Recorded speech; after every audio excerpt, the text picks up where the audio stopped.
अच्छा, तो हमें क्या करना है अभी? हमने लास्ट क्लास में क्या किया, 2012 का किया था ना डिस्कशन। Yes sir. अभी क्या कराऊं बताओ? 11 का ही करा दीजिए सर, उसमें थोड़ा सा 12 में बस ज़्यादा नहीं। चलो 11 का देख लेते हैं। तो अच्छा, इसी मीट वाले में ही होगा ना क्या? तो 11 का अगर तुम कौन सा ईयर का है?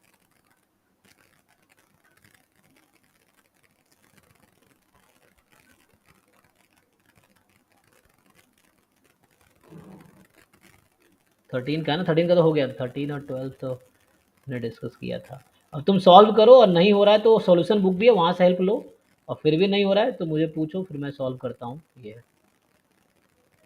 तो 2012 का तो किया था, 11 में क्या है, बस अप्रोच बता देता हूँ, बाकी तो सॉल्यूशन बुक है ही तुम्हारे पास, से हेल्प ले सकते हो। और ऐसे एकेडमिक अप्रोच से नहीं, तो एंट्रेंस अप्रोच से सोचो।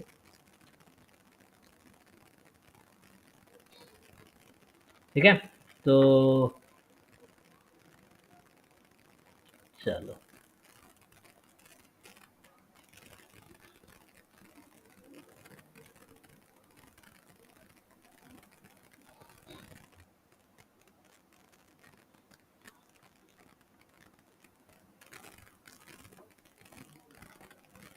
ठीक है, तो यहाँ से कंटिन्यू करते हैं।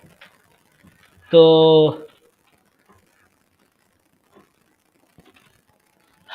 पहला क्वेश्चन क्या कह रहा है? ये 2011 का है ना, ठीक है ना, देख लिया तुम लोगों ने। 2011 MS, ठीक है। तो ये क्या कह रहा है तुम्हें कि पहला क्वेश्चन है कि let the function F from, ये डोमेन है इसका, ये कोडोमेन है, एफ एक्स एक्स स्क्वायर ई की पावर माइनस एक्स। तो मैक्सिमम वैल्यू, तो क्लास 12 का क्वेश्चन हो गया ना, क्या करोगे आप? एफ डैश एक्स निकालोगे, जीरो पुट करोगे, क्रिटिकल पॉइंट आएगी, फिर क्रिटिकल पॉइंट पे चेक करना है मैक्सिमा है कि मिनिमा है। तो उसके लिए दो टेस्ट है आपके पास, फर्स्ट डेरिवेटिव टेस्ट और सेकेंड डेरिवेटिव टेस्ट, कोई भी एक लगा लो तो उससे आ जाएगा। तो है ना, साइंस की बना के फर्स्ट डेरिवेटिव टेस्ट लगा सकते हो, डबल डेरिवेटिव जिस पे नेगेटिव आ जाए मैक्सिमम हो जाएगा। तो इजी है, क्लास 12 का है। द आइगन, और जैसे हाँ, जैसे हमारा फर्स्ट डेरिवेटिव टेस्ट देता है slow, first, third derivative test क्या देते हैं? क्या क्या फर्स्ट डेरिवेटिव स्लोप देता है? थर्ड डेरिवेटिव हाँ टेस्ट भी तो कुछ इस तरह का रिजल्ट है, उसमें भी कर सकते हो तुम। थर्ड डेरिवेटिव पॉजिटिव होने का क्या या मतलब? थर्ड और हायर ऑर्डर है, तो इससे मतलब स्लोप स्लोप होता है कुछ और, क्या इसका चाहिए था डायरेक्ट तो किसी को इंटरप्रिटेशन पता नहीं है, सर? कि डायरेक्ट कोई इंटरप्रिटेशन नहीं है इसका, ये है कि बस तुम्हारा डबल डेरिवेटिव इंक्रीजिंग होगा ऐसे कुछ। वैसे डायरेक्ट कोई इंटरप्रिटेशन नहीं है उसका। तो डायरेक्ट तो मुझे कुछ याद नहीं है। हेलो। हेलो। हाँ सर। अच्छा संतोष भाई, हाँ। हाँ, आप ब्लॉक 8 में हो अभी? हाँ मैं ब्लॉक गेट में हूँ। आपका खाना हो गया? नहीं, डिनर नहीं किया मैंने अभी। हाँ, आपको पता है कहाँ पे है वो? ब्लॉक 8। नहीं नहीं नहीं नहीं, आने के लिए मैं कैंटीन होके आया अभी। हाँ। तो उन्होंने कहा कि नहीं नहीं, यहाँ पे नहीं लेना है, आदित्य कैंटीन कह के है। आपको कुछ आइडिया है? नहीं, मुझे कोई आइडिया नहीं, मैं 9 बजे जाऊँगा अभी क्लास ख़त्म करके। अच्छा, आपका ऑनलाइन थोड़ी क्लास क्लास शुरू है क्या? ले रहा हूँ मैं, हाँ एक्चुअली तो मैं भी जाऊँगा 9 बजे, है ना। आप उनको वो कॉल कर लो, कैंटीन बाकी नहीं लोगों है को। वो। हाँ, चलो चलो ठीक है। हाँ, ओके, ठीक है। देखिए, तो यहाँ पे क्या है कि नहीं, ऐसा थर्ड डेरिवेटिव का कोई जैसा इंटरप्रिटेशन नहीं है, जैसा मुझे तो स्पेशली अभी नहीं याद है कि फर्स्ट डेरिवेटिव पॉजिटिव है तो फंक्शन, या तुम कहना d y by d x slope of tangent बताता है। तो वैसा कोई थर्ड डेरिवेटिव और डायरेक्ट कोई इंटरप्रिटेशन तो नहीं याद है कि वो क्या रिप्रेजेंट करता है, ठीक है ना। तो ऐसा कुछ है नहीं, अभी तक तुमने पढ़ा नहीं है कि डायरेक्ट कोई जैसे फर्स्ट डेरिवेटिव स्लोप रिप्रेजेंट करता है, थर्ड डेरिवेटिव डायरेक्टली कोई ऐसा इंटरप्रिटेशन है नहीं, या एटलीस्ट मुझे नहीं पता है अभी ये है। ठीक है ना, तो बाकी ये क्वेश्चन हो जाएगा। आइगन वेक्टर निकालना है तुम्हें, तो ए मैट्रिक्स ये है तो इजी है ना। ए वी बराबर लैम्डा वी, तो अगले क्वेश्चन में भी आया था, आपको क्या करना है? ए वी बराबर लैम्डा वी। तो आपको क्या करना है, सब में ये लैम्डा खुद ही निकल आएगा, तुम्हें टेंशन नहीं लेना है। जैसे मैं एक ऑप्शन करके दिखाता हूँ। तो जैसे मुझे 1801 है ना, 1801 है। इसको आप मल्टीप्लाई करोगे, फर्स्ट ऑप्शन 1 2 जैसे है, तो अगर 1 2 करेक्ट ऑप्शन होगा, इसको मल्टीप्लाई करो क्या आता है। जब इसको मल्टीप्लाई करो कितना आएगा, 1 + 16, ये आएगा 17, और ये आ गया यहाँ से 2। तो क्या आप ऐसा कर सकते हो, 1 2 इसमें से बाहर होगा, मतलब कोई नंबर इनमें से कॉमन निकाले, तो मैंने क्या किया, जैसे ए भी निकाला, तो क्या ये लैम्डा भी होगा, तो भी यहाँ पे आपके पास ये है 1 2। बताओ लैम्डा भी जैसा लिख सकते हैं, नहीं लिख सकते हैं, तो इसलिए ये गलत ऑप्शन है। सेम चीज़ आप हर ऑप्शन में करो, ए और भी को मल्टीप्लाई करो, आपको दिख जाएगा लैम्डा भी टाइप का लिख पाओगे, तो वो करेक्ट ऑप्शन होगा, तो ईजिली आ जाएगा, देख लीजिए। ओके, नेक्स्ट जो है, एक फंक्शन दे रखा है आपका, एफ एक्स है एक्स जब एक्स रैशनल है, और साइन एक्स जब एक्स इरेशनल है। तो एक्स जब है ना ये रैशनल है, और साइन एक्स जब एक्स इरेशनल है, तो हमारे पास क्या है कि अब मुझे क्या करना है, जीरो पे चेक करना है, और यहाँ एक्स साइन 1/x है जब एक्स नॉन जीरो है, जीरो जब एक्स जीरो है। तो एट एक्स बराबर जीरो चेक करना है कौन सा, तो क्या करोगे, ये तो कॉन्टिन्यूस कब होगा, जब एक्स बराबर साइन एक्स होगा। कर सकते हो या मैं करके दिखाऊं, आप इसको ट्राई करके देखो। सिंपल कॉन्टिन्यूटी के लिए इक्वेट करना है इसको, यहाँ से आ जाएगा, ये तो नॉट इक्वल टू, देखो limit x tends to zero निकालनी है, यहाँ एक्स साइन 1/x है, तो एक्स साइन एक्स, तो ये तो मुझे लग रहा है जीरो ही हो जाएगा, है ना, क्योंकि ये यस बाउंड्री रे, जीरो हो हो जाएगा। जाएगा, तो ये तो कॉन्टिन्यूस है जीरो पे। डिफरेंशिएबल आई थिंक होगा, ये साइन एक्स है, तो डिफरेंशिएबल भी हो जाएगा, ये साइन एक्स की वजह से ये जीरो को अप्रोच करेगी, और ये बाउंडेड है। चेक करो,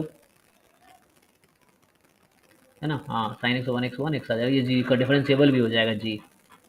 और पहले वाले को बता दीजिए थोड़ा। दूसरे वाले में एक्स बराबर साइन एक्स, तो ये जीरो पे कॉन्टिन्यूस है। डिफरेंशिएबल होने के लिए क्या करोगे, डिफरेंशिएबल होने के लिए आपको इसके डिफरेंशियबिलिटी चेक करनी होगी, तो उसके लिए जैसे एफ डैश जीरो निकालना होगा। एफ डैश जीरो क्या होता है, limit x tends to zero, f x minus f zero upon x minus zero. So limit x tends to zero और f x minus f zero. F x, अब देखो depend करता है x क्या है, तो उसको दो अलग तरीके से सॉल्व करो। जब एक्स रैशनल है तभी तो ऐसे लिख लो, एफ एक्स एफ जीरो तो रैशनल है, रैशनल तो जीरो ही होगा, और अपॉन एक्स माइनस जीरो तो एक्स ही हो गया। कहने का मतलब ये आ गया कि limit x tends to zero, f x upon x है आपका। अरे तुम लोग सॉल्यूशन लिख के बनाते हो क्या संजय, या कोई भी, तुम लोगों ने क्या 2019 तक का, तो 18 तक का सॉल्यूशन बुक है, 19 से लेके 23 तक का सॉल्यूशन लिखा हुआ है क्या तुम लोगों ने। तो कोई बच्चा मांग रहा था, तो उसको ग्रुप में तुम अगर लिखा हुआ है तो पीडीएफ बना के सर भेज। हमने तो हाँ लेकिन हाँ, किसी के पास है ग्रुप में, हाँ सर किसी ने बनाया बताया है, था कि है सॉल्यूशन। हाँ, तो है एक तो। ही बचा 21 का बस। हाँ, कल किसी बच्चे ने मांगा था कि सर किसी से जुगाड़ करवा दीजिए 19 20 21 22 23, क्योंकि क्लास में मैंने एक एक क्वेश्चन डिस्कस किया ही है, तो वो कोई अगर लिख रखा हो नोटबुक में साफ साफ 19 20 21 22 23 का, तो वो ग्रुप में पीडीएफ बना के भेज दो, बाकी लोगों का है मदद हेल्प हो जाएगा। ये है, ठीक है, देखो अगर किसी ने किया है तो ग्रुप में पोस्ट कर देना, वो है, और या मुझे भेज देना, मैं फुल पैकेज वाले भेज दूंगा, तो उसमें सबको पहुंच जाएगा।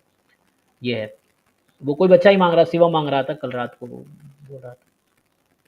ठीक है, देखो तो यहाँ से क्या है, एफ एक्स अपॉन एक्स, बाकी मैंने 23 22 21 सब तो करा ही रखा, 11 तक आ चुके हैं हम लोग। अब अभी आगे डाउट क्लास होगा, तो अभी भी कोई क्वेश्चन फंसता है, एक बार फिर से सॉल्व करना तुम लोग 2023 से 2005 तक, फिर भी कोई फंसे दोबारा पूछने के लिए फ्री हो, तो कोई टेंशन नहीं है। चलो, तो एफ एक्स अपॉन एक्स, तो अब क्या करना, देखो दो केस है इसमें, जब एक्स रैशनल हो एक्स इरेशनल हो। तो देखिए यहाँ पे क्या है, limit x tends to zero, तो जीरो के नेबरहुड में तो रेशनल भी है इरेशनल भी है, जीरो के नेबरहुड में रेशनल्स भी हैं और इरेशनल्स भी हैं। तो यहाँ से क्या होगा कि पहला देख लो, जब रेशनल है तो आंसर क्या आएगा, तो ये एफ एक्स अपॉन एक्स था। तब देखो जब एक्स रैशनल है, अगर जीरो के नेबरहुड तो क्या होगा, एक्स अपॉन एक्स 1 आ जाएगा, और x जब इरेशनल है तो क्या होगा, एफ एक्स को साइन एक्स रखोगे, तो साइन एक्स अपॉन एक्स, ये x टेंस टू जीरो पे क्या आएगा, ये भी तो भी 1 आ जाएगा, आएगा ना, इसका मतलब 1 ही हो गया, for all x belongs to, मतलब at least for all x in the neighbourhood of zero, कहने का ये मतलब है, यहाँ x तो जीरो के नेबरहुड में है, तो जीरो के नेबरहुड में या तो रेशनल या इरेशनल होगा, रेशनल है तब भी 1, इरेशनल तब भी 1, तो मतलब इसका आंसर 1 हो गया। तो मतलब एफ डैश जीरो इज 1, ठीक है। या वैसे भी तुम कर सकते थे, सीधा सीधा डिफरेंशिएट कर लो। डिफरेंशिएशन करके देखा तो उससे आ रहा था। एक्स का डेरिवेटिव 1, साइन एक्स का डेरिवेटिव कॉस एक्स, एक्स को 0 रख दो तो ये 1 हो जाएगा, ये भी 1 इक्वल आ रहा है। यहाँ भी सेम कर सकते हो तुम चाहो तो, एफ डैश एक्स निकालो प्रोडक्ट रूल से और एक्स को 0 कर दो, तब भी आ जाएगा, तब भी ये 0। तो ये भी डिफरेंशिएबल है, ये भी डिफरेंशिएबल है। चेक कर लो तुम, एक बार कंफर्म कर लेना, दोनों एफ एंड जी डिफरेंशिएबल है, ए ऑप्शन होना चाहिए। क्योंकि जी मैंने प्रूफ नहीं किया है, पर तुम लिख के देख लेना, एफ तो कर दिया मैंने। तो डेफिनेशन लगाओ डिफरेंशिएबिलिटी के लिए तो डायरेक्टली आ जाएगा, ठीक है, हो जाएगा।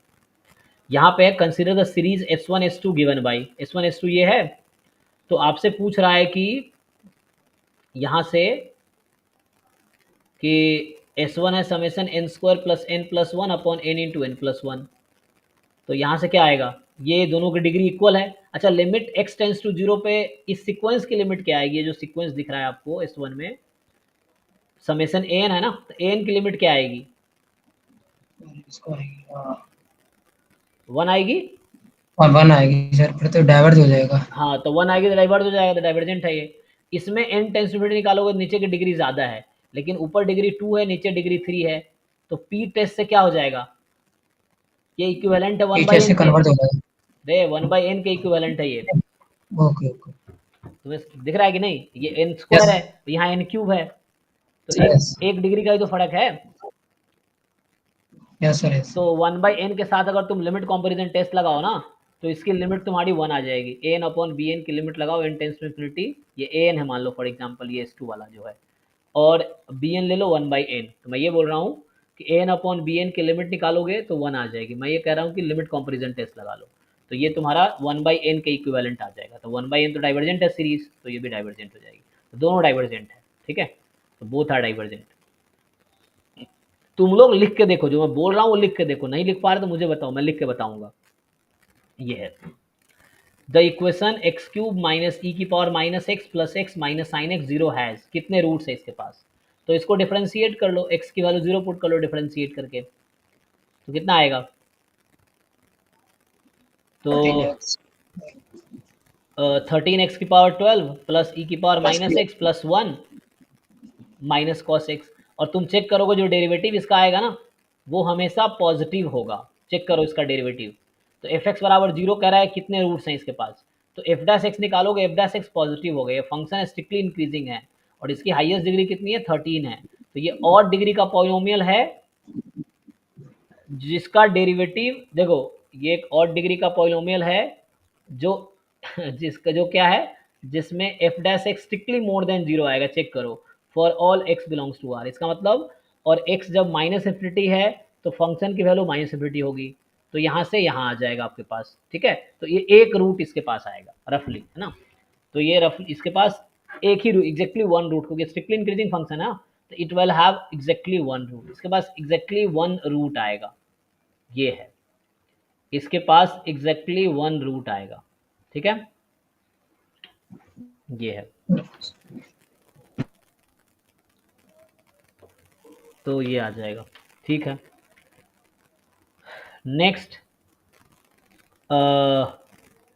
ये कह रहा है कि क्या है, डी एक ट्रायंगल है bounded by y axis to y बराबर पाई, मतलब वाई बराबर पाई बाई 2 एंड वाई बराबर एक्स। ग्राफ बना लो इसका, देन इसको इंटीग्रेट करो, इजी है, ग्राफ बनाओ फिर इंटीग्रेट करो, आ जाएगा। यहाँ पे x with random sample of size 1 from uniform theta theta plus 1 distribution for testing h0, जो कि है थीटा बराबर 1 अगेंस्ट h1 थीटा बराबर 2, तो the critical reason x such that x more than 1 has. अच्छा इजी है ना, सिंपल वर्ड से सिंपल है। तो पावर पूछ रहा है तुमसे, पावर और साइज, तो पावर है रिजेक्टिंग क्या, h0 when h1 is true, हाँ, बन गया। और साइज है rejecting h0 when h0 is true, तो x more than 1 critical reason है, निकाल लो, इजी है। यहाँ पे क्या है देखो, ये x1 x2 xn be the binomial 1 theta, मतलब आपका ये बर्नौली थीटा हो गया, random variable, then an estimator this is consistent and unbiased. तो देखो तुम लोग कंसिस्टेंट चेक करते होगे, मीन वेरिएंस निकालते होगे, शायद बुक में भी वही करता होगा, तो बुक का सोल्यूशन मत कॉपी करो। देखो मैं दूसरे तरीके से बताता हूँ, अनबायस्ड का तो करना पड़ेगा तुम्हें, कि लाइक इसको मैं लिख के बता देता हूँ। टी क्या है, ध्यान से देखो, टी है, तो ये क्वेश्चन ऐसा है, x1 x2 xn it is IID Bernoulli theta, ठीक है, तो ये बर्नौली थीटा है, और उसके बाद t जो हमें दे रखा है 1/n प्लस रूट एन, ठीक है। तो 1/n plus root n summation x i from 1 to n, ठीक है, यहां से i from 1 to n plus root n by 2, ये ना जी।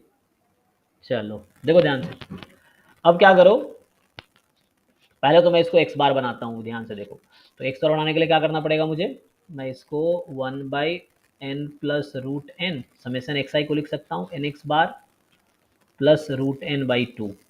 और ध्यान से देखो, ये यहाँ से n कॉमन ले लो, इस ब्रैकेट में से n कॉमन निकालो तो n बाहर आ जाएगा, n by n plus root n. अब ब्रैकेट में बचेगा x bar plus 1/2 root n, ठीक। अब मुझे ये बताओ x bar converges in probability to what, expectation of x, बताओ यहाँ से एक्सपेक्टेशन ऑफ x क्या आता है बर्नौली थीटा में, थीटा ही आएगा। थीटा आएगा। चलो ये ध्यान रखो। अब तो यहाँ से तुमने बताए कि x bar converges in probability to E x, जो कि आया theta, n p n one है यहाँ पे। तो x bar plus 1/2 root n converges in probability to what,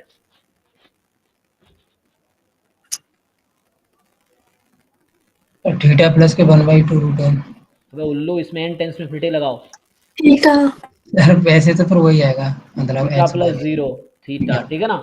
ये थ्योरम होता है कि यहाँ कोई सीक्वेंस n है, तो जो यहाँ पे limit n tends to infinity लगता है, जो ये कंसिस्टेंसी प्रॉपर्टी है, वो एसिम्प्टोटिक प्रॉपर्टी कहीं ना कहीं होती है। एसिम्प्टोटिक का मतलब ये n टेंस टू इन्फिनिटी लगाना पड़ता है। तो ये है थीटा ही आ गया फिर भी। अब ध्यान से देखो, n बाई, तुम्हारे यहाँ तक पहुँचना है, तुम्हें यहाँ तक पहुँचना है, n by n plus root n time x bar plus 1/2 root n converges in probability to, इसकी लिमिट निकालो n टेंस टू इन्फिनिटी पे क्या आएगी, n tends to infinity sequence की लिमिट क्या आएगी, इस सीक्वेंस की। थीटा। हाँ आपका आंसर सही है, मतलब 1 इंटू थीटा प्लस 0 है ना।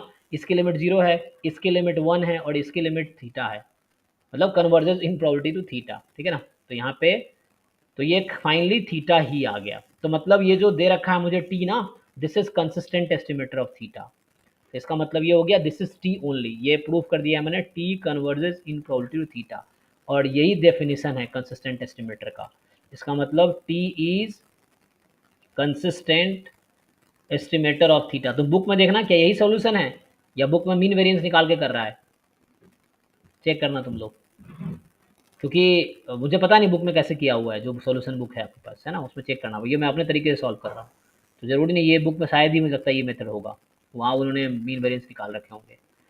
मतलब मीन थीटा होता होगा, वेरिएंस 0 हो रहा होगा, तो बोल दिया कंसिस्टेंट है। समझ रहे हो बुक में क्या यूज़ करता है, बुक में दिखा रहा होगा कि वेरिएंस ऑफ टी जो है limit n tends to infinity वो 0 आ जाए, and limit n tends to infinity expectation of t theta आ जाए, तो देन थ्योरम है कि t is consistent estimator of. Book में इस तरीके से किया होगा जो सॉल्यूशन बुक है, ठीक है, कंसिस्टेंट एस्टिमेटर ऑफ थीटा। लेकिन मैंने अपने उससे डेफिनेशन से किया है, consist weak law of large number use किया मैंने थ्योरम, और कन्वर्जेंस इन प्रॉपर्टी की प्रॉपर्टीज यूज़ की हैं, ठीक है। अनबायस के लिए इजी है, जस्ट एक्सप्रेशन लगा लो इस पर, तो ऐसे ही बता देता हूँ, तो ईजी है देखना।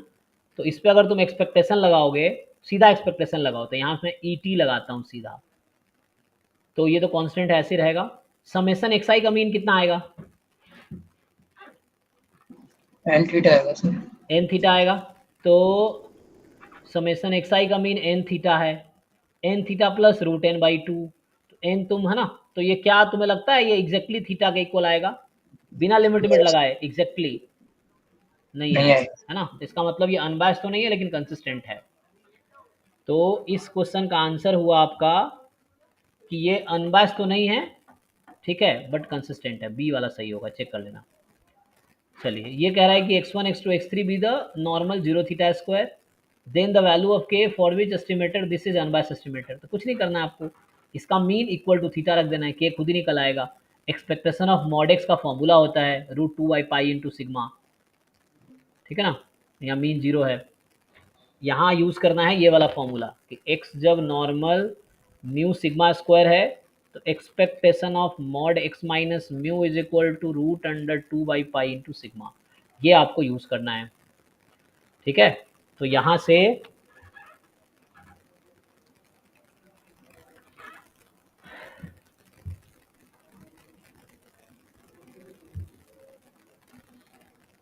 ठीक है, तो ये आंसर आ गया।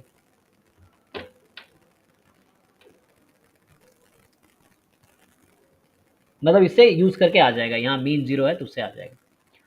तो ट्राई करके देखिए, नहीं सॉल्व हो रहा है आप आराम से पेपर एक एक सॉल्व कीजिए 2013-12, ये मत वर्षों की सोल्यूशन बुक है देख लेंगे कभी, तो एग्जाम के बाद ही देखोगे जब तुम गलत करके आओगे एग्जाम में।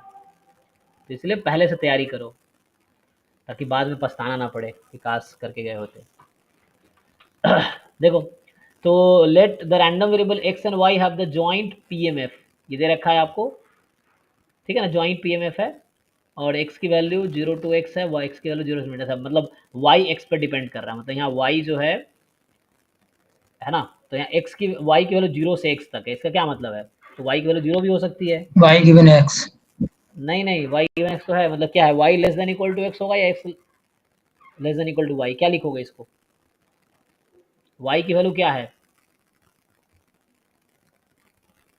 y less than equal to x है ना, y 0 हो सकता है, 1 हो सकता है, 2 हो सकता है, मतलब ये है, ठीक है कोई बात नहीं। तो इसको तुम ब्रेक करो, दो अलग अलग पीएमएफ बना लो, बन जाएगा। क्या क्या बना सकते हो तुम, ई की पावर माइनस लैम्डा, लैम्डा की power x upon x factorial, एक तो तुम्हारा पॉइजन बन जाएगा और एक बाइनोमियल बन जाएगा। तो जो तुम्हारा ये एक्स का पीएमएफ हो जाएगा, ये देखो इसमें ये लगाना, मैं हिंट देता हूँ, सॉल्व तुम करके आना। तो सर वो वाला तो नहीं है, expectation of y given x, मैं भी चलूंगा 9 बजे, ठीक है। तो 9 बजे मैं भी चलूंगा, ठीक है ना। तो यहाँ से जो है probability x is equal to x, y is equal to y, this you can write x is equal to x and probability y is equal to y given x is equal to x, ठीक है, यहाँ से आ जाएगा। तो ये use कर लो, आ जाएगा, ठीक है। तो ये पॉइजन बनेगा और ये बाइनोमियल बनेगा, तो इससे आ जाएगा, ठीक है, कर लेना। नेक्स्ट जो है कि let x1 x2 be ID Poisson random variable with mean 1, तो मैक्सिमम, अच्छा इसमें सिंपल ना वो थ्योरम याद है तुम लोगों को, मैक्सिमम मोर देन 1 है, तो वो थ्योरम था कि maximum of x1 comma x2 less than equal to के लिए होता है थ्योरम, ठीक है ना, less than equal to k if and only, बताओ क्या है, maximum of x1 x2 less than equal to k, then if and only if, x1 less than k और x2, हाँ, and x2 less than equal to k, ये हो जाएगा। दूसरा है minimum of x1 comma x2 ये मोर than equal to के लिए होता है, इफ एंड ओनली, तो मिनिमम वाला ज़्यादा है इससे, इसका मतलब x1 more than equal to k and x2 more than equal to, इससे आ जाएगा, ठीक है। तो ये लगा लो थ्योरम यहाँ पे, इस पे काम आ जाएगा। तुम देखोगे मैक्स के साथ मोर देन इक्वल टू होना चाहिए, मीन के साथ एक, मैक्स के साथ लेस देन इक्वल टू होना चाहिए और मीन के साथ मोर देन इक्वल टू। तो यहाँ से, तो यहाँ देखो मैक्स के साथ मोर देन है ना, तो यहाँ मैक्स के साथ लेस देन है, तुम्हें लेस देन करना है, इसको कॉम्प्लीमेंट ले लो, हो जाएगा। ये सॉल्व करो, 1 माइनस करके, हाँ कॉम्प्लीमेंट लेकर थ्योरम यूज़ करो, इंडिपेंडेंट है ही, तो आ जाएगा। यहाँ बोला है कि a fair die is rolled 3 times, the conditional probability of 6 appearing exactly once given that it appears at least once, तो ये गिवन है तुम्हें, event E given F, probability of E given F निकाल लो, हो जाएगा, ठीक है ना। यहाँ से सैम्पल स्पेस लिखना चाहो लिख सकते हो, तो उससे हो जाएगा, कंडीशनल प्रोबेबिलिटी लगा लो। ये क्वेश्चन 2023 में आया है ना, कल कोई पूछ रहा था, कल मैं प्रूफ इसका किया था डाउट क्लास में एक्चुअली। इसमें क्या है, बाइनोम एक्स बाइनोमियल 2,1/2 है। तो इसका सिंपल है ना, ये अब क्या करना है, जस्ट ओपन करो समेशन 2 अपॉन दिस एंड आ जाएगा इजीली। ये तो आसान क्वेश्चन है, हालांकि मैं इसको कर देता हूँ, तुम लोग सोच रहे हो प्रूफ करना पड़ेगा, बिल्कुल 2 लाइन का है ये, देख लो, मैं इसको कल भी किया था डाउट क्लास में, 2023 में एक क्वेश्चन आया है ये, 23 में कैसे आया है, बाइनोमियल एनपी लिख के आया है और यहाँ पे बाइनोमियल 2 1/2 आया है। तुम क्या करो, एन को 2 और पी को 1/2 रख दो, जो यहाँ आंसर आएगा वही ऑप्शन में पुट कर दो, देखो इसके साथ मैच कर रहा है। मैं बोल रहा हूँ जो 13 नंबर क्वेश्चन है 2023 का क्वेश्चन है, वहाँ एनपी करके आया हुआ है, चेक करना जाके, जिनको याद भी होगा आप लोग कुछ लोग, देखिए। तो ये जो सोल्यूशन यहाँ मैं लिख रहा हूँ, यही सोल्यूशन 2023 के लिए भी तुम ट्राई कर सकते हो। एक्स इज बाइनोमियल 2,1/2 पूछा है, एक्सपेक्टेशन 2 अपॉन 1 प्लस एक्स, तो इसको मैं ऐसा कर सकता हूँ 2 टाइम एक्सपेक्टेशन 1 प्लस एक्स। अब यहाँ तुम्हें सपोर्ट तो पता ही है 0 1 2, क्या करते हैं हम लोग इसमें, 2 तो बाहर रख लो, इसका एक्सपेक्टेशन का फॉर्मूला क्या होता है, 1/1 + 0 इंटू प्रोबेबिलिटी एट 0। 1/1 तुम्हें याद है ना इसका फॉर्मूला, समेसन ये हो जाएगा GX इंटू PMF(x). इसको मैं GX बोल रहा हूँ, और x जो भी यहाँ सपोर्ट है, यहाँ 0 से 2 है, तो पुट कर लो 1/1 + 1 प्रोबेबिलिटी एट 1 एंड यहाँ से आ जाएगा 1/1 + 2 प्रोबेबिलिटी एट 2। ठीक है, इसको पुट कर लो, आ जाएगा यहाँ से। ये निकाल लोगे ना क्या होता है ये, यहाँ से बाइनोमियल से पुट कर लो, आ जाएगा इजीली।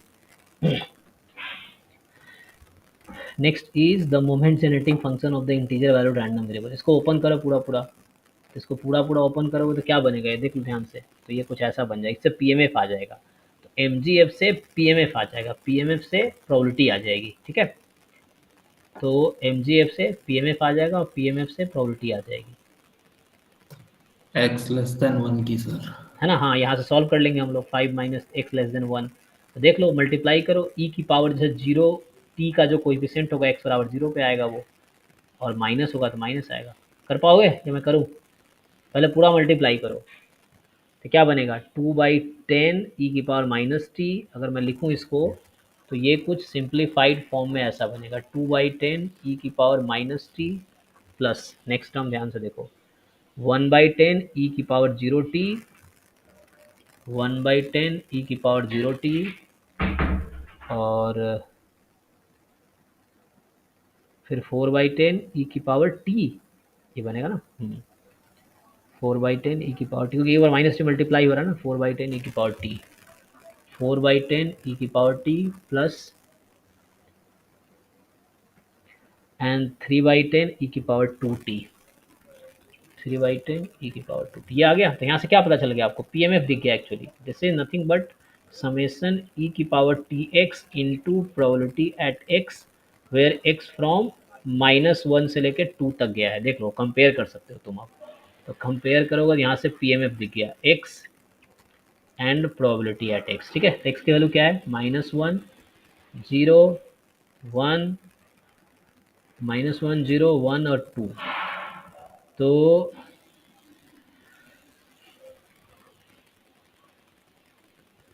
ठीक है, -1 0 1 और 2, और यहाँ से बस पुट कर लो, है ना।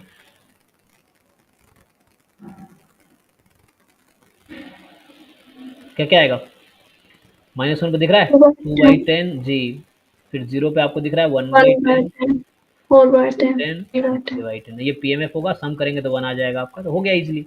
अब आपसे पूछा है प्रोबेबिलिटी, सिंप्लीफाई कर लीजिए, 2x + 5 से उसने बताया कि x लेस देन 1, है ना, तो x लेस देन 1, सॉरी 1 ना, क्या बताया, 1 ही बताया ना तुम, 2/2 1, तो 1 से छोटा देख लो क्या क्या है इसमें, तो 1 से छोटा मतलब -1 0, तो probability at -1, probability at this, so 2/10 plus 1/10 कितना आ गया, 3/10 आ गया ये, बस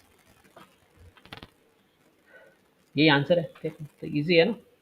ये गेट 2022 में भी यही क्वेश्चन आया है, सेम क्वेश्चन गेट 2022 में आया हुआ है, देखना 2022 या 21 में इस तरह कुछ गेट के एक पेपर में आया सेम क्वेश्चन। सीयूटी में सर ऐसे 3-4 क्वेश्चन आए। हाँ, तो आपको कॉन्सेप्ट पता हो कि कॉन्सेप्ट क्या इसमें लग रहा है, ये है, क्योंकि आप इससे डिफरेंशिएट रिप्रेजेंट करके मीन निकाल सकते हैं, वेरिएंस निकाल सकते हैं, लेकिन प्रोबेबिलिटी नहीं निकाल पाओगे, तो उसके लिए आपको PMF निकालना पड़ेगा, और ये स्टैंडर्ड डिस्ट्रीब्यूशन आपको कॉन्टिन्यूस में पहचानना होता है, डिस्क्रीट में नहीं, डिस्क्रीट में जैसे मैंने किया उस तरह से आ जाएगा। यहाँ देखिए, अब x1 x2 IID एक्सपोनेंशियल 3 है, पूछ रहा है कि x1 + x2 मोर देन 1, तो एक्सपोनेंशियल 3 का सम कितना होगा भाई, या मत करो, मत करो, अरे देखो इसके अब 2-3 तरीका है, मैं एक आसान तरीके से कर देता हूँ, मत करो तुम सम का डिस्ट्रीब्यूशन मत निकालो, कर भी सकते हो, क्या बन जाएगा, गामा 3, है ना, गामा 2, 3, उससे भी कर सकते हो तुम, नहीं तो एक काम करो, सीधा सीधा क्या करो, तो तुमसे पूछा है probability x1 + x2 more then 1, यही ना, तो 1 minus probability x1 + x2 less then 1, तो ये आ जाएगा 1 माइनस डबल इंटीग्रेशन, चूंकि दोनों तो इंडिपेंडेंट है ना, देखो इंडिपेंडेंट भी है, आइडेंटिकली डिस्ट्रीब्यूटेड, एक्सपोनेंशियल 3, तो 3 का मतलब फंक्शन लैम्डा क्या होता है, मीन 1/3 होता है। ये 3e की पावर माइनस 3x, 3e की पावर माइनस 3y, ये ज्वाइंट पीडीएफ लिख दिया मैंने, dy dx। अब इस रीजन का ग्राफ बना लो, एक्सप्लेनेशन में सपोर्ट तो पॉजिटिव होता है, तो ये वाला रीजन है तुम्हारा। देखो दूसरा अप्रोच भी था कि मैं सम का डिस्ट्रीब्यूशन निकालता फिर इस रीजन पे इंटीग्रेट करता, वो दूसरा मेथड था, वो एक मेथड ये भी है। तो एग्जाम में वो याद आएगा जिससे तुम ज़्यादा क्वेश्चन प्रैक्टिस करोगे, खुद से करोगे। सॉल्यूशन देखोगे तो रट्टा मारोगे मेथड तुम, लेकिन तुम्हें लगेगा यही एक मेथड है सॉल्यूशन देख के, लेकिन तुम खुद से सोचोगे तो 4 तरीके समझ आएंगे। ये है देखो, तो ये भी एक तरीका है, तो इससे कर लो। तो यहाँ क्या है, अगर मैं पहले dy लिख रहा हूँ तो y की लिमिट 0 से 1 माइनस एक्स, x की लिमिट 0 से 1 हो गया। चेक कर लो भाई, यहाँ y बराबर 0 और यहाँ y बराबर 1 माइनस एक्स। x1 x2 था ना, मैं xy कर दिया एक्चुअली, कोई दिक्कत नहीं, x1 x2 भी कर सकते हो तुम, देख लो मैं xy के टर्म में लिख दिया। अगर तुम्हें x1 x2 करना है x2 x1, तो यहाँ x2 की लिमिट x1 ऐसे कर लो, जैसे भी तुम्हें समझ तो आई गया अप्रोच क्या है। अब ये इंटीग्रेट करना आसान है, कर लो इसको। नहीं हो रहा तो मुझे बोलना, पूरा सॉल्व कर दो सर, फिर मैं पूरा सॉल्व कर दो। ये ऑब्जेक्टिव खत्म हो गया, तो ये इतने ऑब्जेक्टिव आए थे, अब आएगा सब्जेक्टिव, है ना। तो ये रफ वर्क के लिए है, अब आएगा यहाँ से सब्जेक्टिव। ठीक है, 15 क्वेश्चन ऑब्जेक्टिव हो गए, अब ये अगले 14 सब्जेक्टिव होंगे। तो ये आपको सॉल्व करना है प्रैक्टिस के लिए। ये स्टूडेंट देखो, student population of university has 30% Asian, 40% American, 20% European, 10% African. It is known that 40% of all Asian students, 50% of all American students, and 60% of all European students, and 20% of African students are girls. See, तो यहाँ एक तो E1 बनेगा Asian, E2 American, E3 European, E4 African. ये E1 E2 E3 E4 हो गया। अब आपको गिवन है गर्ल्स का कि अगर वो एशियन है तो गर्ल्स की प्रोबेबिलिटी 40% है, अगर वो अमेरिकन है तो गर्ल्स की प्रोबेबिलिटी 50% है, अगर वो यूरोपियन है तो गर्ल्स की प्रोबेबिलिटी 60% है, अगर अफ्रीकन है गर्ल्स की प्रोबेबिलिटी 20% है। तो कह रहा है find the probability that a girl chosen at random from university is Asian. तो प्रोबेबिलिटी ऑफ E1 गिवन ए क्या है कि वो गर्ल है, तो ए इवेंट है कि वो गर्ल है, तो बताना है प्रोबेबिलिटी ऑफ E1 गिवन ए निकालना है आपको। ठीक है, so probability of E1 given A आपको ये फाइंड करना है, आ जाएगा बस। ठीक है, आगे तो A1 A2 A3 be the pair wise independent events. ठीक है, A1 A2 A3 क्या है, पेयर वाइज इंडिपेंडेंट इवेंट है। Probability of A1, probability of A2, probability of A3 आपको दे रखा है। अब हो जाएगा ये बोल रहा है कि A3 and A1 union A2 independent, मतलब इन दोनों का इंटरसेक्शन की प्रोबेबिलिटी इन दोनों के इंडिविजुअल प्रोडक्ट के इक्वल होगा। तो उससे कुछ इन्फॉर्मेशन आएगा जो यहाँ यूज होगा। पूछ रहा है find the value of this, बोलो। एक तो यहाँ भी इन्फॉर्मेशन बहुत सारे दे रखा है, कैसे आएगा पता है तुम्हें, पता है ये formula probability of A1 union A2 union A3, इसका फॉर्मूला आता है। यस सर, उसका आता है, पहले सबका मतलब ऐड करते हैं, फिर 2 का लेकर फिर इंटरसेक्शन, फिर प्लस में आता है ये जो लास्ट वाला अल्टरनेट चलता है पहले फिर। हाँ, तो उसको फॉर्मूला यूज करो, जो गिवन डेटा है उसको यूज करो। देखो क्या क्या गिवन है, यहाँ से पता चल रहा है कि पेयर वाइज इंडिपेंडेंट, मतलब probability of A1 intersection A2 बराबर PA into PA1 into PA2, ये सब पेयर वाइज इंडिपेंडेंट है। उसके बाद ये दोनों भी इंडिपेंडेंट, ये 4 इन्फॉर्मेशन है। और यहाँ इंडिविजुअल प्रोबेबिलिटी दे रखी है, तो 2 के इंटरसेक्शन की प्रोबेबिलिटी यहाँ से आ जाएगी, और यूनियन वाला यहाँ से डिसाइड हो जाएगा। देख लेना क्या होगा, इसका वो लोगे तो आ जाएगा। मतलब ये फॉर्मूला यूज़ करो, probability of A1 union A2 union A3 use करो, और देन ट्राई करो क्या आएगा, उससे आ जाएगा। और नहीं आ रहा तो ऑनेस्टली तुम एक एक क्वेश्चन का सॉल्यूशन लिखो मेरे भाई, मैं कह रहा हूँ सभी लोगों को, नहीं तो एग्जाम में सॉल्यूशन नहीं लिख पाओगे। आप घर पे पूरा सॉल्यूशन लिखा करो स्टार्ट से एंड तक, आंसर आने तक, तभी एग्जाम में आप आंसर टिक कर पाओगे या न्यूमेरिकल आंसर में भर पाओगे आप। तो एक एक लाइन लिख के सॉल्व करो पहले घर पे, समझो। ये CDF दे रखा है तो ये हमने बताया कैसे करना है। Probability, how to find probability using CDF, इसका फॉर्मूला है, यूज़ करो डायरेक्टली। नहीं आ रहा तो पूछो मुझसे। नेक्स्ट है एक्स कॉन्टिन्यूस रैंडम वेरिएबल है, जिसका ये PDF है, ये एक्चुअली डबल एक्सपोनेंशियल है लाप्लास। तो पूछ रहा है ये प्रोबेबिलिटी बताओ, तो ईजी है ना, जस्ट इसको ब्रेक कर लो, इंटरवल निकाल के इंटीग्रेशन कर लो। यहाँ पे XY यूनिफॉर्म 0 1 रैंडम वेरिएबल है, तो मतलब ज्वाइंट डिस्ट्रीब्यूशन इसका लिख लोगे, और इस रीजन पे इसका ग्राफ बना लो। ग्राफ बनाओगे ना, 2 सर्कल बनेगा, एक 1/2 रेडियस का, एक 1 रेडियस का, उसके बीच के रीजन पे इंटीग्रेट करना है। कर पाओगे? एरिया, इसके एरिया से डिवाइड कर दो टोटल एरिया को, ये भी हो जाएगा क्योंकि यूनिफॉर्म है ना। Area of this region upon area of this sample space, या क्या बोलता हूँ सपोर्ट, इससे आ जाएगा। ठीक है, चलिए तो ए कोई random variable x1 x2 sir area minus करना पड़ेगा ना, वाई माइनस क्यों करना पड़ेगा? जब बनेगी। अरे मैं आपको डायरेक्ट क्वेश्चन का सोल्यूशन नहीं बता रहा, मैं बोल कर रहा लेंगे ना सर वो पाई आर स्क्वायर से। हूँ इवेंट ऑफ ई का मतलब है टू डायमेंशनल में एरिया ऑफ ई अपॉन, एक मिनट पेन नहीं चल रहा, एरिया ऑफ इवेंट ई और अपॉन में आ जाएगा area of S, area of sample space. ठीक है, ये आ जाएगा आपको area of E upon area of S, ऐसे आ जाएगा। ये बोल रहा हूँ, अब घटाना उठाना क्या पड़ेगा वो ग्राफ बनाने के बाद आपको डिसाइड होगा कि किसका घटाना है नहीं बढ़ाना सर वो है। ग्राफ से ही बोल रहा था, उस स्ट्रिप जी बन जी जाएगी आप सही कह तो रहे हैं, मैं एरिया समझ माइनस गया आप जो कहना चाह रहे हैं। ये पोर्शन आएगा ना हमारा, तो इसका एरिया और अपॉन में जो आपका, अब देख लीजिए ग्राफ सैंपल स्पेस ये है, इसके अंदर जो पड़ेगा उसकी बात करेंगे हम लोग। तो 0 1 है ना, तो ये आपका सैंपल स्पेस है, इसके अंदर एक रेडियस 1/2 का बनेगी आई थिंक, और रेडियस 1 का बनेगी, ऐसा बनेगा।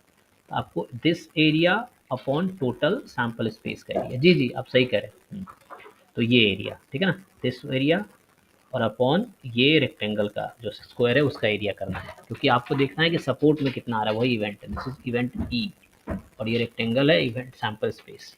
तो कर लेना आपको, क्योंकि यूनिफॉर्म है इसलिए ऐसा होगा। ठीक है, बाकी अपने तरीके से आप कर सकते हैं, सही करेंगे। ओके सर इस टाइम पे ये 2010 के लेट में, जब अर्ली 2010 में जो पेपर आता है ज़्यादा स्ट्रेट फॉरवर्ड नहीं है। जी जी जी जी सही कह रहे हैं आप, पहले स्ट्रेट फॉरवर्ड ही आते थे, फिर जैसे जैसे बच्चे बढ़ते गए ना उस तरह से लेवल बढ़ता गया एग्जाम का। अब तो काफ़ी डिफिकल्ट आते हैं, लेकिन ये प्रैक्टिस पर्पस के लिए मैं बोल रहा हूँ, सॉल्व कर लीजिए। स्ट्रेट फॉरवर्ड है, लेकिन आपको आपको ऐसे बहुत सारे बच्चे मिले जिनको ये भी नहीं आता, तो उनको यहाँ से स्टार्ट तो करना पड़ेगा ना, क्योंकि जिनको बेसिक्स क्लियर नहीं है तो एडवांस लेवल क्वेश्चन कैसे करेंगे वो। अब चूँकि हमारा पढ़ाना काम है, तो हम कमज़ोर से कमज़ोर और अच्छे से अच्छे बच्चे सबको साथ लेके चलना है, ये है। तो हम तो सारा कराएंगे यस ना, सर। ये है। तो आपको अगर आपको आसान लग रहा तो अच्छी बात है, क्योंकि आपका लेवल एक अच्छा है, इसका मतलब ये है ना, स्ट्रेट फॉरवर्ड लग रहा है। क्योंकि कुछ लोग ऐसे भी हैं जिनको ये भी नहीं आ रहा, कुछ बच्चे ऐसे हैं क्योंकि जो जस्ट स्टार्ट किए हैं प्रिपरेशन अभी, तो उनको ये सब भी सीखने की ज़रूरत है। जब तक ये सीखेंगे तभी तो ऊपर बढ़ेंगे। 23 वाला क्वेश्चन उनको हवा ही नहीं लगेगा, 2023 वाला क्या है, उसमें ऐसे क्वेश्चन डिफिकल्ट हैं। लेकिन ये सब करना है आपको भी, जस्ट, और आप इस तरह आपको कॉन्फिडेंस भी आएगा, आपको लगेगा अरे जैम के सारा क्वेश्चन मैंने कर लिया, इसका मतलब आपका लेवल अच्छा हो गया, ये है। और जैम गेट दोनों के कीजिए, गेट वाले लोग तो उनको करना ही है, और आप गेट के वही टॉपिक कीजिए जो जैम के साथ कॉमन है। ठीक है ना, सॉल्व कर लेंगे ना, ये हो गया ना, कहाँ पे थे हम लोग? तो ये तो कर लेंगे आप, हाँ, इसका area of this upon sample space. यहाँ से आपको क्या दे रखा है, जॉइंट दे रखा है, देखिए। So let x be random, इसलिए मैंने पहले मैं क्या कर, पहले मैं 4 साल से पढ़ा रहा हूँ, तो पहले मैं 2005 से स्टार्ट करता था, 2005 2006 2007 2008 इस तरह से कराते थे, 23 तक ऊपर जाते थे। इस बार उन्होंने कहा ठीक है ऊपर से स्टार्ट करते हैं, क्योंकि पहले सॉल्यूशन मेरे चैनल पे पड़े हुए हैं पुराने साल वाले। आप देखेंगे जैम 2022 वालों को मैंने पढ़ाया है, श्रुति वाले बैच को, उसका वीडियो पड़ा हुआ है चैनल पे। 2023 वाले बच्चों को पढ़ाया, उसका भी चैनल वीडियो पड़ा हुआ है। आप लोगों को पढ़ा रहे, ये भी वीडियो यूट्यूब पे है। तो चैनल तो मतलब पब्लिक नहीं है सारे वीडियो, ये है। ठीक है, देखिए तो ये जॉइंट है। अब क्या करेंगे आप, तो इसको उस तरह सोच सकते हैं आप, फिर से यूनिफॉर्म x1 जो है 1 से 3 में है, तो यहाँ फिर से x2 मोर देन 0 है, तो x यहाँ पे आप इसको ऐसा लिख पाएंगे कैसे, x पे जॉइंट पीडीएफ है ना, गिवन एक्सपर्ट है सर। जी जी, f x of x2 into x1 ऐसा होगा, क्या होगा ये, x1 कॉमा x2 है, कैसे लिखोगे? f of x2 given x1 into f of x1. यही होगा, ओके ठीक है, x given x one f of और x1 f of x2 given x1, ठीक है। ठीक है ना, तो आप इस तरह से कर लेंगे तो आपको मिल जाएगा। फिर आपसे पूछ रहा है कोवेरिएंस बिटवीन x1 x2, तो इसको आप लिखना equal to covariance of x1 E of x2 given x1, ये भी फॉर्मूला है, ठीक है ना। तो ये फॉर्मूला यूज़ करना, इजीली आंसर आ जाएगा। तो x1 x2 के बीच का कोवेरिएंस वही होगा जो कोवेरिएंस होगा x1 comma E of x2 given x1, ये आएगा, तो इससे आ जाएगा, ठीक है।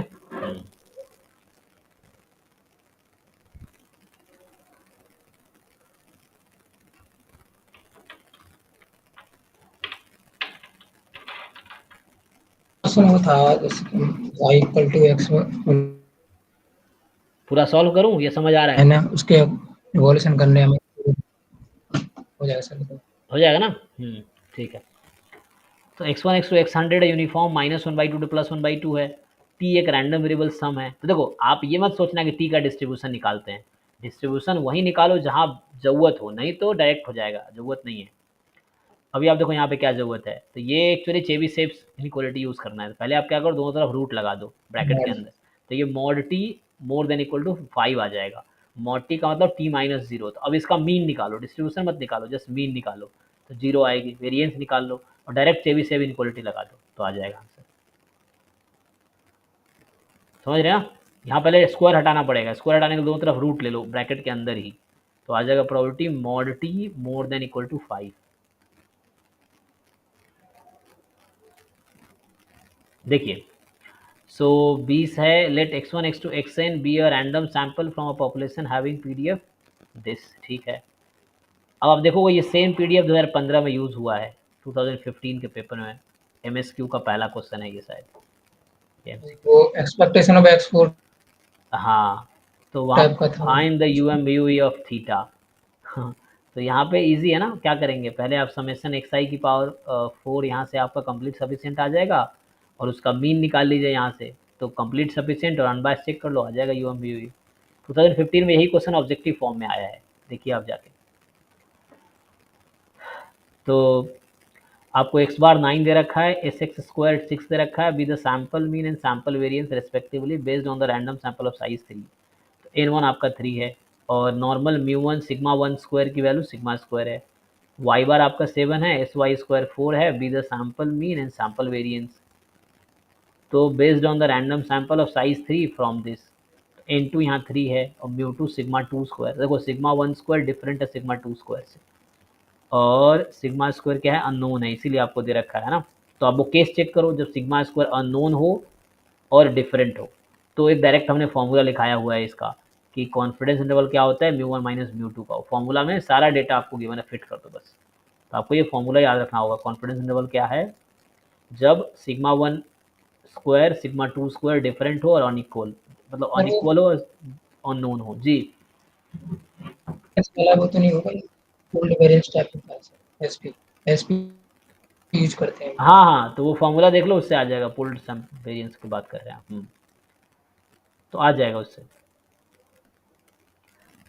और अच्छे से सॉल्व करो। अभी पता है आपको एग्जाम में बहुत टाइम है, 50 दिन बहुत होते हैं। इसमें आप चाहो तो PYQ ना 10 बार सॉल्व कर सकते हो, सिर्फ डेली अगर एक वैसे कर लो। 50 दिन है ना, कितने PYQ आपका 18 है, रोज एक एक करोगे तो 18 दिन में कंप्लीट हो जाएगा। 18 या 19 है ना आपके पास, 5 से 23 तक का। तो ये है, एक एक अगर रोज PYQ करो, एक एक रोज मॉक टेस्ट करो, तो अभी 50 दिन में आप 50 मॉक टेस्ट कंप्लीट कर सकते हो। एक एक रोज करोगे, एक एक रोज PYQ करो, तो ये PYQ 18 है ना, 18 3 या 50, क्या 50 में जाएगा ना, तो 54। तो यहाँ पे हाँ, मतलब 3 बार PYQ भी किया जा सकता है। अगर एक PYQ एक ईयर का पेपर एक दिन में करेंगे आप और एक मॉक टेस्ट करेंगे डेली, तो उसी में आपका PYQ 3 बार रिवाइज हो जाएगा और मॉक टेस्ट 1 बार हो जाएगा। बाकी अब एग्जाम आ रहा है, थोड़ा सा आपको टाइम बढ़ाना पड़ेगा स्टडी का।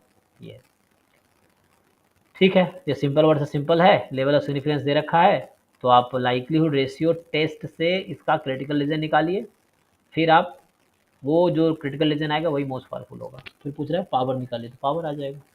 ठीक है, और यहाँ पे क्या है, प्रूफ दैट वाले क्वेश्चन है, क्योंकि हमारा ऑब्जेक्टिव आएगा, हम प्रूफ भी कर सकते हैं ऐसे तो अप्रोच लगा के, नहीं तो आप एक कर सकते हैं fx कॉन्टिन्यूस फंक्शन है, सो करो ये कन्वर्जेंट सीरीज होगा। तो वैसे तो ये कॉन्टिन्यूस फंक्शन है, तो मैं fb minus fa upon b minus a क्या हो जाएगा, f डैश आ जाएगा ना, एफ डैश ये आएगा। तो दोनों टेंस टू क्या हो रहा है, 0 ही तो हो रहा है, तो ये आ जाएगा f डैश, हाँ है ना, ab minus fa upon b minus a tends to b, दोनों कहाँ टेंस कर रहे हैं यहाँ पे। वैसे कर सकते हो या सिंपल देखो, चूंकि मैं प्रूफ लिखना मैं अभी लिखना चाहूँगा नहीं, तो आपको ऑब्जेक्टिव वर्ड सोचना। उसने कहा है कोई भी कॉन्टिन्यूस फंक्शन है, मैं ऑब्जेक्टिव अप्रोच से बता रहा हूँ, तो क्योंकि एक्स स्क्वायर लेंगे सर, उससे हो जाएगा। यस एक्स ले लीजिए, एक्स स्क्वायर ले लीजिए, उससे हो जाएगा। ठीक है ना, तो आप एक्स भी ले सकते हैं, एक्स स्क्वायर भी ले सकते हैं, कोई दिक्कत नहीं है, तो उससे हो जाएगा। मींस एक्स स्क्वायर ही पड़ेगा क्योंकि वो सी पी पे होगा ना। नहीं, आपको यहाँ इसने क्या कहा है, इसने कहा है पहला पार्ट में कि f -1 में कॉन्टिन्यूस, कुछ और तो कहा ही नहीं, है ना। आप x लीजिए तब भी वर्क करेगा, कोई दिक्कत नहीं होगी, आप चेक कीजिए, x लेंगे तब भी ये कन्वर्जेंट आएगा। कॉन्टिन्यूस फंक्शन कह रहा है ना, अगर वो मैं बन जाएगा। अगर कांस्टेंट फंक्शन ले लूँ तब भी ये काम करेगा। टेलीस्कोपिंग सीरीज हाँ टेलीस्कोपिंग सीरीज लगा के फिर हो जाएगा। हाँ, वैसे नहीं करोगे तो टेलीस्कोपिक लगा लो, वो भी सही है ना। अगर इसीलिए वैसे टेलीस्कोपिक लगा सकते हैं, मतलब एन स्क्वायर जी जी, हाँ हाँ, मतलब नहीं, अगर ऐसे नहीं लगाओगे आप, जैसे मैं कह रहा हूँ कि हम ऑब्जेक्टिव अप्रोच हमारा एग्जाम में आएगा, ऑप्शंस रहेंगे। यहाँ तो ये कह रहा है ना कि जैसे इसने कहा summation F of 1/n minus f of 1/n plus 1, ये सीरीज कह रहा है हमेशा कन्वर्ज करेगी, चाहे एफ कोई भी कॉन्टिन्यूस फंक्शन ले लो। तो आप कोई भी कांस्टेंट फंक्शन भी कॉन्टिन्यूस फंक्शन है आपका, है ना, जो कांस्टेंट फंक्शन है वो भी कॉन्टिन्यूस फंक्शन है। और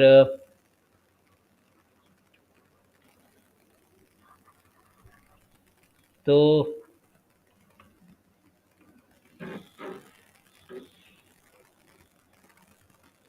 ठीक है ना, मतलब अच्छा वैसे नहीं करना तो खोल दो इसको, खोलोगे तो क्या बनेगा भाभी, इसको ऐसा लिखता हूँ, देखो limit capital N tends to infinity summation N बराबर 1 से capital N f of 1/n minus f of n plus 1, इसको ओपन करो अभी, limit capital N tends to infinity, ध्यान दो, तो ओपन करोगे तो आएगा f of 1 minus f of 1/2 plus f of 1/2 minus f of 1/3 dot dot dot last term लिखो, f of 1/n minus f of 1/n plus 1, ये इससे cancel, ये इससे कैंसिल, ये इससे, बस पहला टर्म बचा और लास्ट टर्म बचा, उसमें भी n टेंस टू इन्फिनिटी लगा दोगे तो ये जीरो, तो इसका आंसर आएगा f1 माइनस f0। अब कोई भी फंक्शन ले लो, इसका आंसर ये आने वाला है, देख लो अब।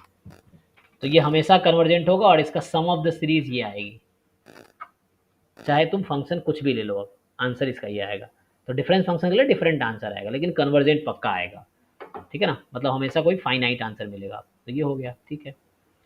यहाँ पे है फर्दर, अगर एफ डिफरेंशिएबल है और F dash x less than 1 है, अब देखिए यहाँ पे F dash x less than 1 कह रहा है, तो आप x/2 ले लो एफ एक्स को, है ना, एफ एक्स बराबर x/2 कंसिडर कर लो, फिर चेक करो क्या हो रहा है, तो शो करो, तो x/2 लेकर सिंप्लीफाई कर लो, नहीं तो इसको फिर से ओपन करो आप, तो उसके लिए आपको फिर वो लगाना पड़ेगा ट्रायंगल इनइक्वालिटी कुछ इस तरह से, फिर आप इसे कंपेयर कर पाओगे।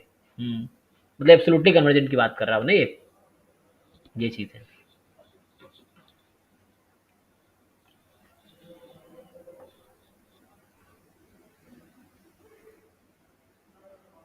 आ जाएगा ये एफ डैश है ना, वो करके एफ डैश 0 इंटू दिस आ जाएगा ये कुछ, ये एफ डैश सी इस बीच में क्या है 1/n प्लस 1, है ना। जनरल प्रूफ करने में आप एग्जांपल लेके आपके ऑप्शन में हो जाएगा, जनरल प्रूफ भी कर सकते हो, उसका प्रूफ बुक में दे रखा होगा, सोल्यूशन बुक में आप वो देख सकते हो, नहीं समझ आ रहा मुझसे पूछो, फिर मैं प्रूफ करा दूंगा प्रॉपर, क्योंकि प्रूफ करने में थोड़ा टाइम लगता है, तो मुझे भी एक बार देखना पड़ सकता है कई बार। सो एफ आपका 0 1 to r में कॉन्टिन्यूस फंक्शन है, अब देखो फिर से इसने कहा कॉन्टिन्यूस है, इस तरीके से कि एफ एक्स का 0 से 1 में इंटीग्रेशन 1 होता है, तो कुछ नहीं। हाँ, अब कह रहा है शो करो कि एक ऐसा सी मिलेगा जहाँ पे एफ एक्स बराबर 3x² होगा। अब आपको अज्यूम करना है, देखो सोचो एफ सी बराबर 3x² होगा, तो इसका क्या मतलब है, कैसे प्रूव करोगे।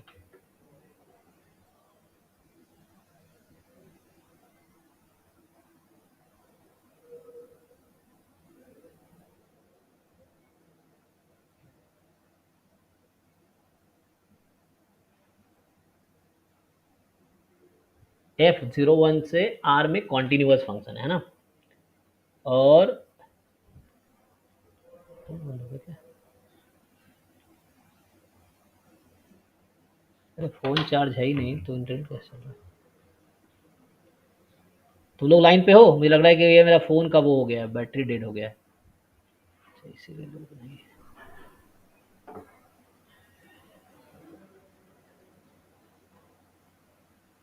अच्छा